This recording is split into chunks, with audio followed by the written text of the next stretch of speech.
What's up everyone, Darcblade here bringing you my video review for Assassin's Creed 3. Developed and produced by Ubisoft, Assassin's Creed 3 will be released for the Xbox 360 and PlayStation 3 on October 30th in North America and October 31st in the EU. PC users and people thinking about getting a Wii U will also be able to get their hands on Assassin's Creed 3, but will have to wait until late November before it becomes available on these systems. Now, if you include Brotherhood and Revelations, Assassin's Creed 3 is actually the 5th game in the Assassin's Creed series. Now, some may say Assassin's Creed Brotherhood and Revelations were only spin-off games, but they actually did contain some major plot points that were relevant to the overall story arc of the Assassin's Creed series. Anyway, Assassin's Creed 3 maintains the same gameplay designs as the previous Assassin's Creed games. It's an open-world action-adventure game with a story that intertwines, telling two stories at once pretty much. The only thing that's constant throughout all of the Assassin's Creed series is the character of Desmond. He is the only element that can link all the Assassin's Creed games together. And in Assassin's Creed 3, we continue his story about him going around trying to unravel the mysteries of the first civilization, trying to prevent the doomsday on December 21st, 2012. Assassin's Creed 3 follows the events of Assassin's Creed Revelation, with Desmond and his fellow assassins finally finding this temple where they might get some answers about the first civilization and a way to prevent the doomsday from happening. But unfortunately, to get their answers they need a key, and this is where the third ancestor, Radon Hekedon, comes into the game.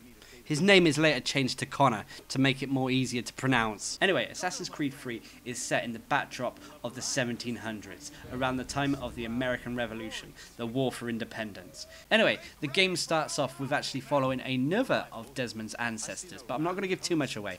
Anyway, you follow him to America, and this eventually transitions over into Connor.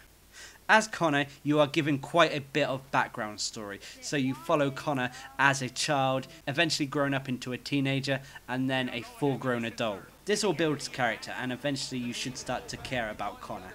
Now, unfortunately, despite having a good background story and being fairly well voice acted, I still don't feel Connor is the best assassin. I still prefer Ezio. Ezio, for me, was more charismatic and overall a more amusing character to play as. As Connor comes of age, he is eventually taken to the village elder, who hands him a strange mysterious orb that is from the first civilization, an apple of Eden. This gives him a vision, telling him to seek out a sign.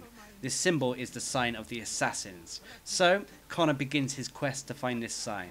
He eventually comes across an old man called Achilles, who actually is a former assassin. He eventually, after much persuasion, decides to teach Connor in the ways of the assassins. He learns all about the Templars and what their goals and desires are, and how the assassins have been fighting them for centuries. Eventually, after many years, Connor is welcomed into the Brotherhood and made an assassin. As Connor, you will participate in many historical events that were going on at the time of the American Revolution, such as the Boston Tea Party. You will also be involved with many historic characters, such as George Washington and Samuel Adams. As you go through the game, you will help or hinder the historic characters of this time period, but it never feels out of place. As a series, Assassin's Creed normally does quite a good job of telling an alternative history to what actually happened. I'm pleased to say that although Connor is present at historical events, it never feels out of place. As the story goes on, you will switch roles between Desmond and Connor a few times. As Desmond, you're normally tasked with traveling around the world trying to find a new power source for the temple in order to help you unlock the mysteries of the first civilization and help prevent the doomsday. When you're not playing directly as Desmond, you will be in the Animus reliving Connor's life and looking for clues about where the key to the temple's inner sanctum may be hidden. As the story went on, it was clear to me that there were no absolutes. Everything was a shade of grey and a matter of perspective. At the start of the game, Connor is very naive, with strong morals and a strong sense of what's right and what's wrong.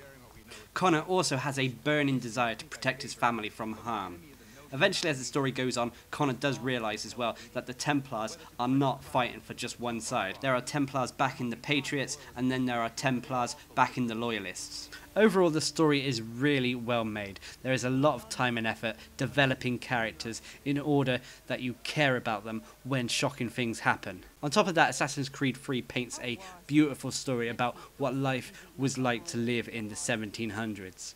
As for the gameplay elements of Assassin's Creed 3, they seem pretty similar to the previous games in the Assassin's Creed series, except everything seems smoother. In the story mode, you're given your quests and tasks through character interaction and cutscenes. The gameplay overall feels enhanced and a lot smoother than it was in previous titles. The animation is still top notch, especially when it comes to the fight scenes. The kill animations are as bloody and visceral as ever. The actual way the fights control as well is quite accessible. You're easily able to pull off combos, counter kills, and other forms of assassinations. In other Assassin's Creed games, the counter kill was very overpowered.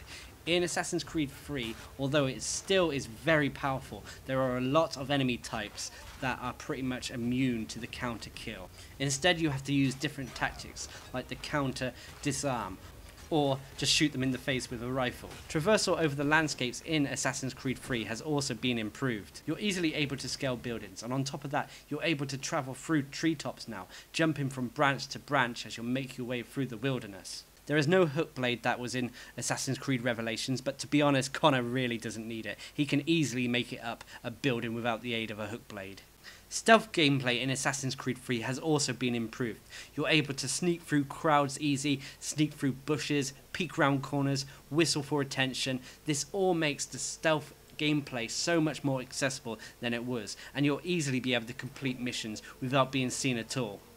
In Assassin's Creed, there is no more city renovation. Instead, you have 4 large areas to explore. You have Boston, New York, the frontier, and your homestead.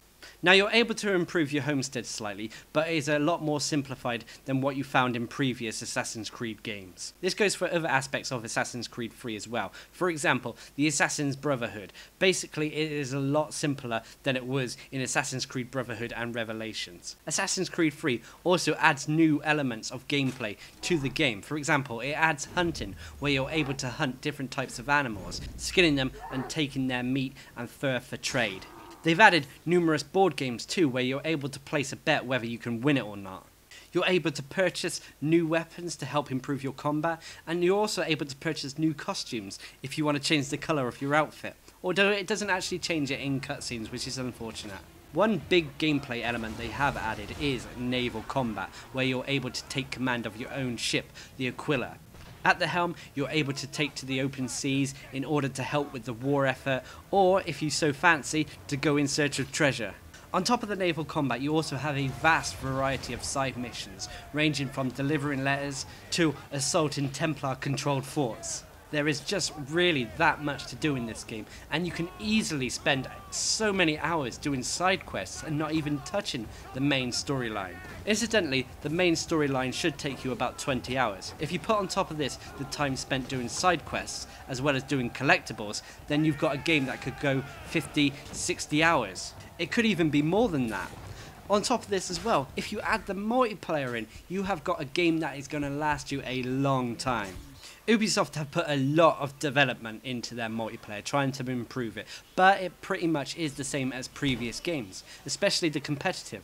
But they have added a new mode. This new mode is a cooperative mode called Wolfpack, where you and up to 3 friends team up to take on waves of NPCs that you have to hunt down and assassinate. These wave sequences will get increasingly harder and your time will run out, so you have to use teamwork as well as speed to take these NPCs down as quickly as possible.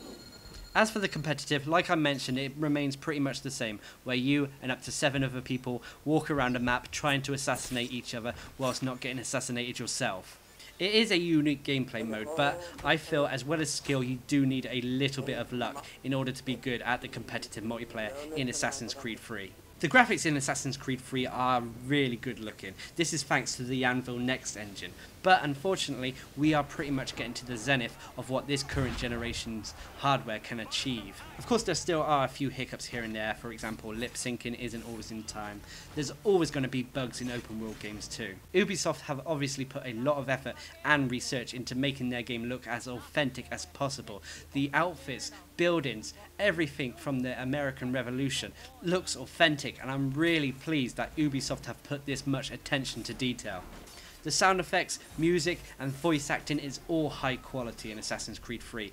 Pretty much every actor puts in a top performance when voicing their characters. This really does help immerse you into the story and atmosphere of Assassin's Creed 3. Overall, I really do like Assassin's Creed 3. I may not think it's the best in terms of story, but gameplay wise, this is the best one. It's a really, really well made game. You can drop countless hours into it, so it's well worth picking up. If you're a fan of the Assassin's Creed series, a fan of action adventure games, or a fan of open world games, then you should thoroughly enjoy Assassin's Creed 3. Anyway, I've been Darcblade, and I hope you enjoyed my video review of Assassin's Creed 3.